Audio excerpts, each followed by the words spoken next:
Assalamualaikum warahmatullahi wabarakatuh. Salam cerdas, salam Pancasila. Anak-anak yang berbahagia, di video kali ini saya akan membahas materi PPKN untuk kelas 9 dengan tema perwujudan nilai-nilai Pancasila dalam berbagai bidang kehidupan. Yang pertama akan saya bahas yaitu mengenai perwujudan nilai-nilai Pancasila di bidang politik dan hukum. Baik, di bidang politik, perkembangannya selalu meliputi lembaga negara, hak asasi manusia, dan demokrasi. Lembaga negara di Indonesia itu harus dikembangkan sesuai dengan kemajuan dan kebutuhan masyarakat Indonesia. Perkembangan lembaga negara ini dapat dilaksanakan berdasarkan lembaga negara yang sudah ada maupun dengan menciptakan lembaga negara yang baru. Di Indonesia saat ini sudah ada 3 lembaga baru berdasarkan amandemen Undang-Undang Dasar tahun 1945. Apa saja lembaga negara baru itu? Yang pertama adalah lembaga negara DPD atau Dewan Perwakilan Daerah. Yang kedua, lembaga negara MK atau Mahkamah Konstitusi. Dan yang ketiga adalah lembaga negara KY atau Komisi Yudisial.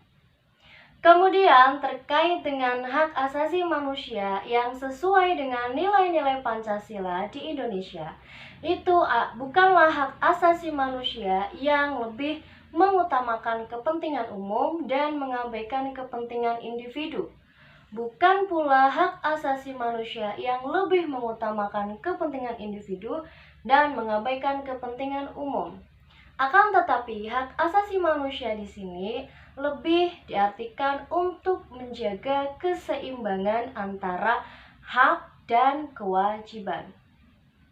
Kemudian terkait dengan demokrasi yang sesuai dengan nilai-nilai Pancasila di Indonesia, itu maksudnya adalah sistem demokrasi yang nilai-nilainya digali dari tradisi-tradisi maupun budaya asli bangsa Indonesia yang lebih mengutamakan musyawarah, mufakat, dan kekeluargaan.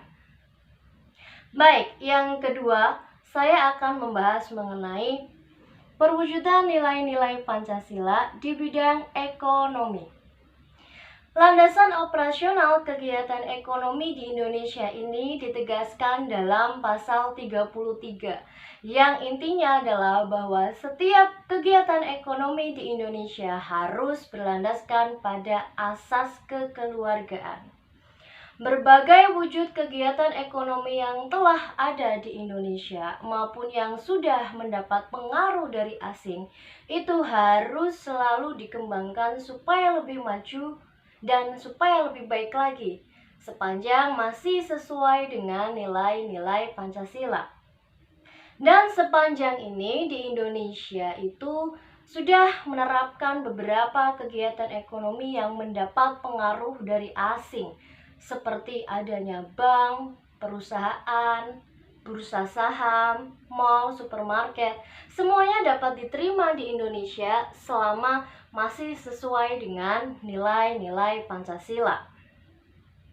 Baik, kemudian yang ketiga, saya akan membahas mengenai perwujudan nilai-nilai Pancasila dalam bidang sosial dan budaya.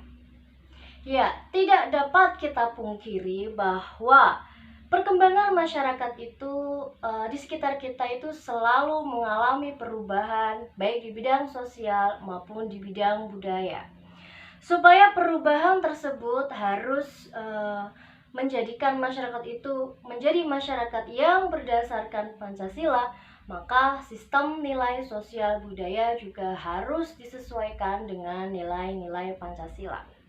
Ya, sistem nilai sosial budaya yang telah ada itu harus selalu dikembangkan supaya lebih maju dan modern. Ya, modern, tetapi modernisasi di sini bukanlah westernisasi, tapi lebih diartikan sebagai perubahan untuk mencapai kemajuan ya, untuk mencapai sesuatu yang lebih maju, untuk mencapai sesuatu yang lebih baik. Dan sistem sosial budaya yang sudah ada di Indonesia seperti kekeluargaan, gotong royong, musyawarah, itu harus selalu diwariskan kepada generasi penerus bangsa. Dan tidak menutup kemungkinan pula sistem sosial budaya dari asing juga bisa kita ambil dan kita terapkan, seperti budaya disiplin, budaya kerja keras, mencintai ilmu pengetahuan.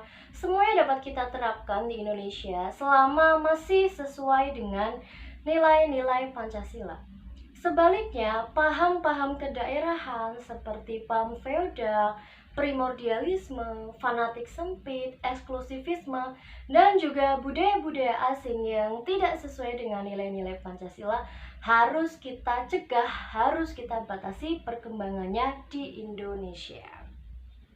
Kemudian yang keempat, ini yang terakhir ya, saya akan bahas mengenai perwujudan nilai-nilai Pancasila di bidang pertahanan dan keamanan. Ya, landasan operasional untuk pertahanan dan keamanan ini ditegaskan dalam pasal 27 ayat 3 tentang bela negara. Bahwasanya semua warga negara Indonesia itu wajib, berhak, dan wajib ikut serta dalam usaha bela negara. Selain itu juga terdapat dalam pasal 30 ayat 1 tentang usaha pertahanan dan keamanan, di mana semua warga negara Indonesia juga berhak dan wajib ikut serta dalam usaha pertahanan dan keamanan. Kemudian sistem pertahanan dan keamanan di Indonesia itu menggunakan sistem pertahanan dan keamanan rakyat semesta atau Sishankam Rata. Dan dalam Sishankam Rata ini rakyat biasa itu berkedudukan sebagai komponen pendukung atau komponen cadangan dalam usaha pertahanan dan keamanan. Ya, baik anak-anak, itu saja materi yang dapat saya sampaikan. Semoga materi tadi bisa kalian pahami dengan baik dan dapat bermanfaat bagi kita semua. Akhir kata, salam cerdas, salam Pancasila. Wassalamualaikum warahmatullahi wabarakatuh.